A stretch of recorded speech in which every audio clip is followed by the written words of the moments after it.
Coming up on today's edition of Buckeye 19 News, we'll get a closer look at Donald Trump's recent visit to the Columbus airport. Also, we'll see what students are looking forward to for this year's spring break. All of this and more on Buckeye TV.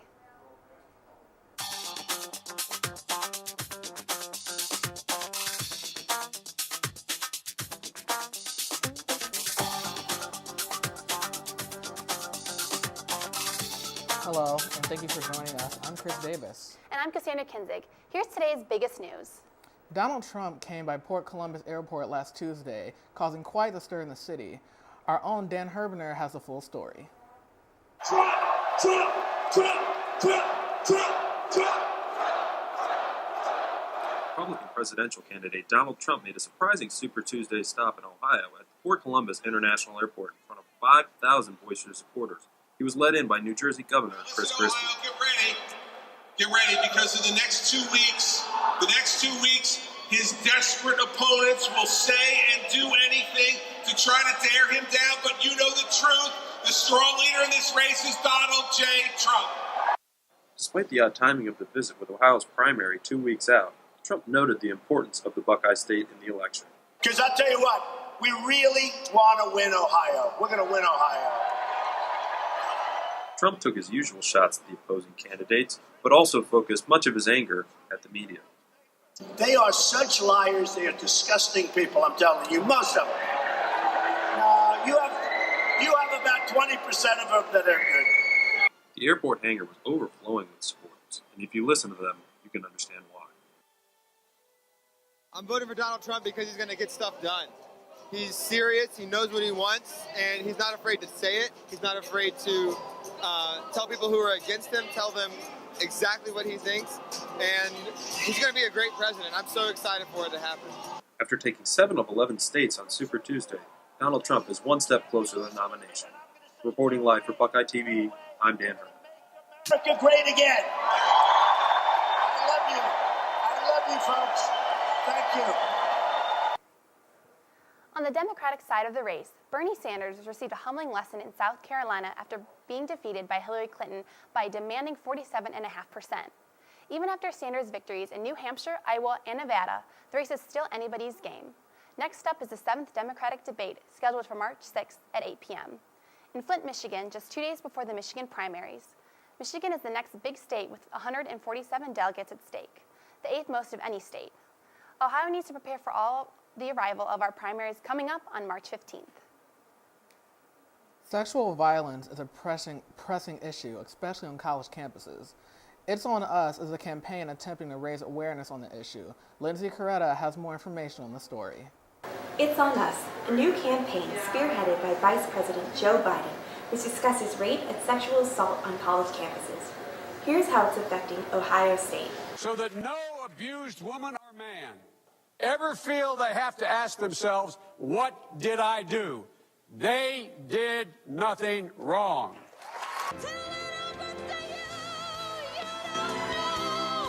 Vice President Joe Biden appeared at the Academy Awards to introduce Lady Gaga and her Oscar-nominated song, Till It Happens to You, as well as to promote his It's on Us campaign.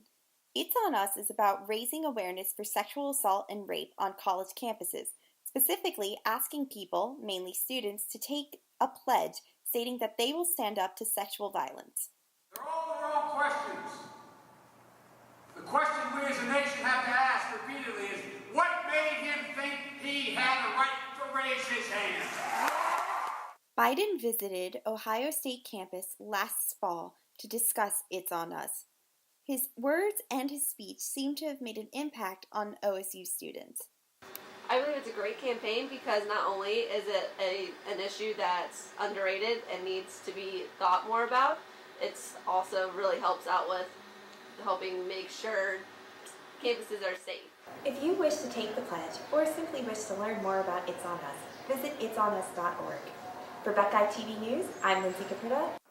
After the break, we'll get a closer look at what's to expect for spring break, what students are doing, and how you can get involved.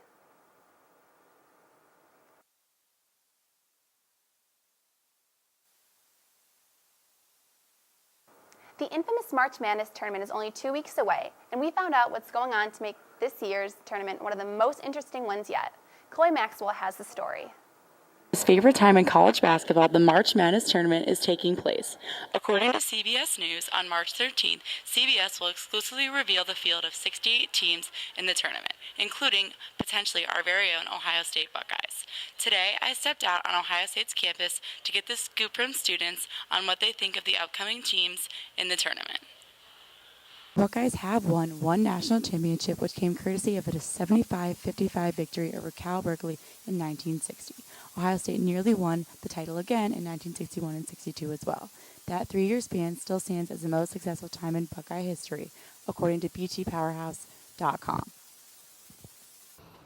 And what are your thoughts on the March Madness basketball tournament? I think it's pretty cool that we get to see who are the best basketball teams in college that get to square off. Would you ever consider making a bracket, or have you made one to predict the outcomes of the tournament? I have, and I think it's pretty cool. Awesome. And do you have any predictions for the upcoming tournament? I'm not sure, but I'm going to stick with the team in the SEC. It's going to be a good tournament because, like, right now, even though it's the regular season, it's just like teams is going in and out of the top 25, and it just makes making a bracket so much harder. And I really like that because then it just makes it unpredictable. According to NCAA.com, critics agree this season might just be the most interesting yet due to increased scoring, freshman phenoms, and upsets galore. Reporting for Buckeye TV, I'm Chloe Maxwell. If you're not going anywhere on spring break, you may be interested in Buckeye Serve. Our own Shelby Brady has more. Travel, learn, serve. That's Buckeye Serve's motto, a student organization here on campus. Buckeye Serve is Ohio State's alternative break program. Students go on week-long experiences during winter, spring, and summer breaks to perform service and volunteer work in different communities across the United States and across the globe. So I know that it's too late to sign up for spring break trips. However, when would the next break be, and when can people start signing up? Yeah, great question. So we're 2 weeks away from spring break, so it's a little late. However, our summer trips are happening in May 7th through the 14th, and we currently have openings and applications available for all of those trips, both domestic and for leader spots as well. So you can be a participant or a leader. There are currently 22 summer Buckeye Serve trips coming up in May, with domestic applications due March 20th. Check them out at buckeyeserve.ohu.edu or check out their Facebook page. Okay, and then what made you want to get involved with Buckeye Serve? Yeah, so during my undergraduate career, I really loved alternative breaks. It was one of the things that I found that I wanted to be involved in, and it was really life transforming. It helped me meet people across campus that I wasn't meeting maybe in my residence hall or in my major, and also it just gave me more of a global perspective on what people across the world and across our country are facing, the challenges, the social justice issues that are happening, and really the work that still needs to be done in different communities across the country. And so from that experience, I just love that I get to create that experience for others now as a professional and allow students to meet people and allow them to see a new place, as well as learn about a social justice issue that they probably would have never ever thought about or never understood before going on a Buckeye Serve trip. Reporting for Buckeye TV, I'm Shelby Brady. Oscars rolled around on Sunday with everyone was waiting to see what Chris Rock would say and whether or not Leonardo DiCaprio would finally take home an award. The ceremony's host, Chris Rock, came out swinging, calling the Oscars the White People's Choice Awards, while addressing the issue of the lack of diversity. Mad Max Fury Road swept the awards with 6 Oscars, which include makeup, sound, design, and editing. And finally, Leonardo DiCaprio finally won the first Oscar for his role in The Revenant. Don't know what you want to do for spring break? Jordan Boone talked to students on campus to see what their plans were. Let's take a look. With spring break fastly approaching, Ohio State students can't wait to take some time off from class. Let's hear some thoughts to see how Ohio State students will be spending their time off. Have some rest. Just that. I have no travel plans, so I just stay here and rest. Oh, is that what you normally do, or do you ever make plans? Or? Sometimes I go to the cities nearby to visit, but not this year. I see. So, Kat, what are you looking forward to spring break this year? More time to relax, maybe go on a trip with my friends. Nice. What do you normally do during spring break? Not a lot. Usually just relax, play video games, catch up with people that I'm usually too busy for. I'm really looking forward to traveling with my family. We're heading to the Grand Canyon, and we're actually checking out a spring training game in Arizona, or Phoenix. What are you most looking forward to for spring break? I'm looking forward to most the reduction of workload that I'll have, because I'm doing a lot of homework and exams right now, but it'll be nice to take a break. Do you have any plans coming up? Or? I'm mostly going to head home and try and solidify either an internship or a job for the summer. Within the last couple of years, we've gone on a couple Caribbean cruises, and that's been really cool. It's been nice to explore different places and just get different kind of experiences. We went paddle boarding in the Caribbean last year, so that was really nice. And there you have it. Whether students are going home, visiting friends, or going on vacation, they can't wait to get on spring break and enjoy their time off.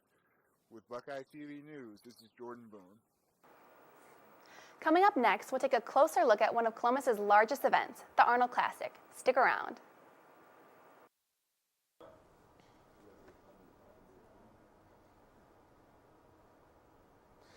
Pokemon is almost every kid's favorite childhood memory, and they're celebrating their 20th anniversary. Bob Nachapara has more. February 27th marks the 10th anniversary of Pokemon Red and Blue's release on the Game Boy system. In honor of this milestone, we here at Buckeye TV decided to tap into 90s Pokemon nostalgia and ask people on campus if they were able to catch them all. So, what's your childhood experience with Pokemon? I would say it was okay. You know, I only was obsessed with it for like a year, but during that time I collected all the cards, I watched all the shows. I think my favorite character might have been Pikachu, perhaps Ash at times, but yeah, it was fairly good. I liked the show when it was airing, and then it kind of just died down after that, and I went to Yu-Gi-Oh! So, when I was a little kid, I was really, really sick, and my parents said, because you're so sick, we're going to buy you a Game Boy. And so I got to play with my Game Boy, and the first game I got was Pokemon Blue. And it was right as we were moving, too, so I had this distinct image of sitting in the house while the new owners were, like, painting over my room, just playing Pokemon, and it's just, like, really vivid memory. The game originally debuted in Japan on the Game Boy system. Since then, Pokemon has grown into a multi-billion-dollar empire of video games, movies, trading card games, and TV series. Which Pokemon was your favorite? Pikachu, obviously. Sure. Pikachu, why not? Yes, probably Blastoise. Because it was on the cover, the first one I got, and so it just, like, stuck with me, and he's cool, so. Amidst the celebrations, Nintendo has also announced that they will be releasing the next installation in the video game series, Pokemon Sun and Pokemon Moon. The two new video games, along with the Pokemon Go app, are expected to release later this year. This is Bob Nachapara from Buckeye TV News.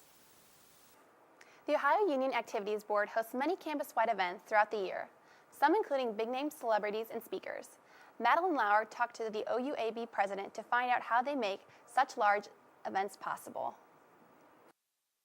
The Ohio Union Activities Board hosts a variety of events for OSU students, some of which bring big names to campus. I talked to OUAB President Joey Kaiser to learn the behind-the-scenes process of bringing those celebrity guests to campus. We collect data for events that students are really interested in, so we can kind of gauge what's the vibe on campus, like what do students want us to bring, so that we kind of aggregate that data and send it out to our 7 committees, which is comedy, concerts, lectures, special events, collaborative events, dates and data, and visual and fine arts, and then they will kind of use that data and then their own creative brains. We like to have a diverse membership, so we're sort of representing all of campus, and then they will start to brainstorm events. So from there, that process takes a few weeks, and those brainstormed events sort of turn into proposals, which are more formal. So each committee will then bring 12 to 15 proposals to the table. The OUAB staff gets funding for these events from student activity fees totaling $37 from each student every semester, which allows for fun and collaborative events on campus. It just is really great when you bring people who you admire and then they end up just being everything you expect. So OUAB is active on social media, and there are many ways to view upcoming events. You can follow us on Snapchat, so if you flip over to your Snap story and click OUAB, You'll see what events we have coming up, get an inside peek at our events, backstage, and you'll be the first to know for every announcement. Super easy on your phone. And then with that, it's really good to follow us on all social media, because for each one we can offer different things. So Instagram, we can have video advertisements for our events. Twitter is always really informative, will let you know where the event is. And Facebook is a good way to alert yourself for when the event is coming up. So OUAB on Twitter and Instagram and Facebook, and then OUAB Snaps on Snapchat. I'm Madeline Lauer reporting for Buckeye TV. In global news, the United Nations Security Council recently approved the toughest sanctions on North Korea yet in response to their recent nuclear missile testing after support from the United States and North Korea's #1 ally, China.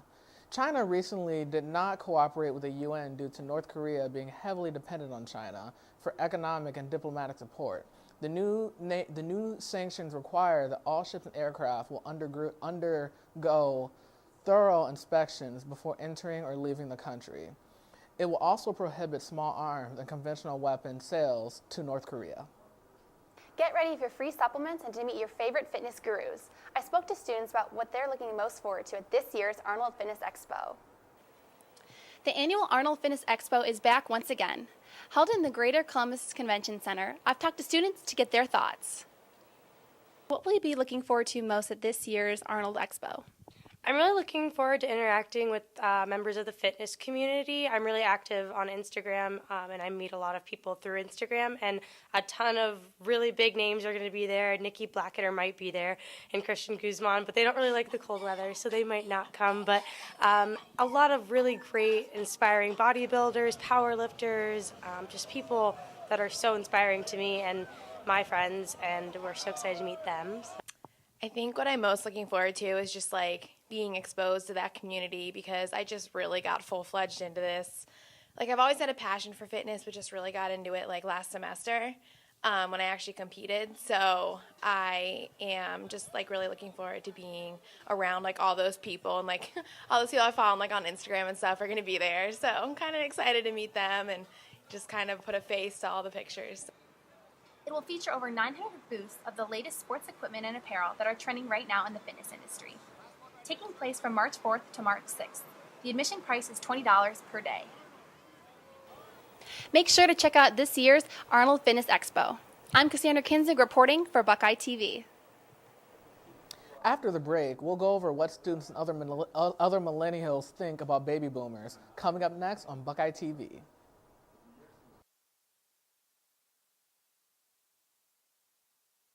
It's showtime for one student organization as they put on this year's spring musical. Haley Bockrath went behind the scenes to get the full story.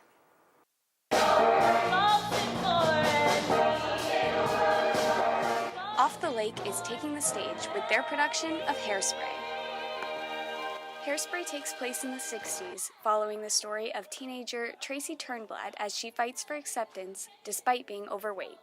Hairspray is about acceptance in general, and there's also another theme of race equality. So you have African Americans trying to integrate into a white TV show, and you have Tracy in the midst of it all. I think Hairspray, it's just about being open to new experiences and being open to other people who have different perspectives and different backgrounds than you, and just I think at Ohio State, that's just an important theme in general, is being accepting of just everybody around you, all the diversity. Off the Lake is a completely student-run organization whose members made up the cast, crew, pit, and directors for this production. Every year, Off the Lake puts on a musical that gives back to the community. So Off the Lake is pretty interesting because we're a service-based musical theater organization. So this year we partnered with the Kid Again, which is a local charity, and every year we partner with the Mid-Ohio Food Bank. So our overall goal is to give back to the community in the best way possible. Hairspray will be playing on March 4th and 5th in Hitchcock Hall. Admission is $1 or a canned good. For Buckeye TV, I'm Haley Bockrath. In other news, the theater world in the Columbus area is preparing for the arrival of the exciting performance, Book of Mormon. Created by Trey Parker and Matt Stone, commonly known for their Snow South Park, the Book of Mormon is a religious satire that follows the struggles of two Mormon men. The musical has won 3 Tony Awards among a number of other awards. The show will be touring through Columbus at the OHUA Theater on April 19th and lasting until April 24th. For comic book fans, the wait is almost over. Superheroes Batman and Superman will finally battle on the big screen in less than a month. Let's see what our own Chris Davis has to say. Batman, Superman. For the first time in history, in less than a month, these two comic book characters will be battling it out on the big screen.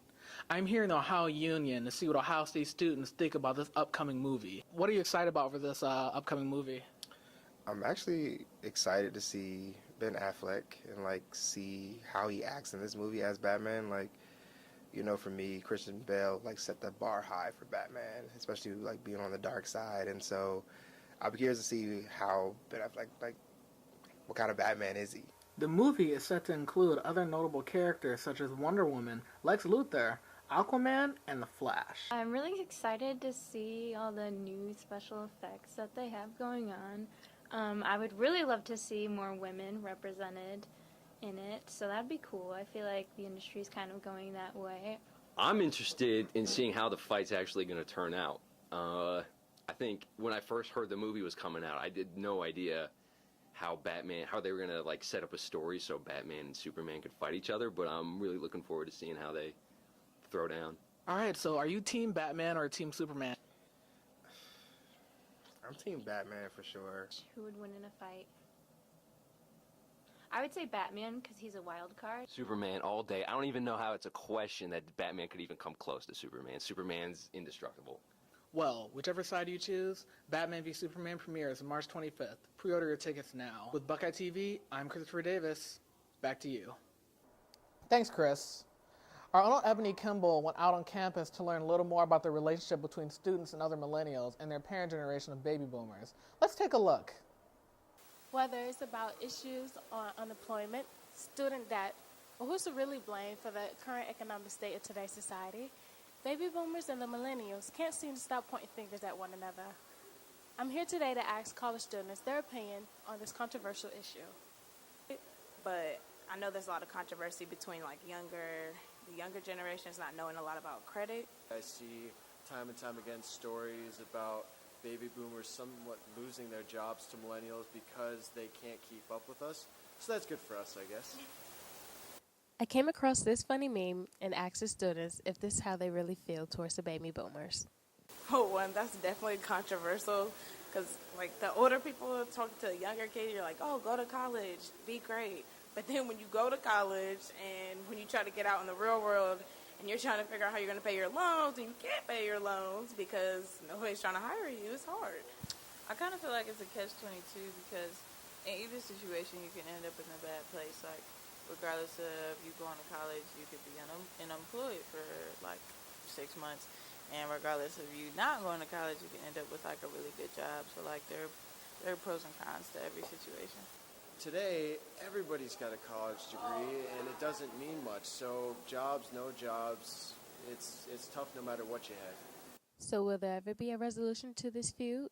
I don't necessarily think that there is a feud between baby boomers and millennials, but I also feel like history kind of repeats itself. Honestly, I would say I don't know. I would say it's important to just educate younger generations and older generations on the different changes, being able to adapt.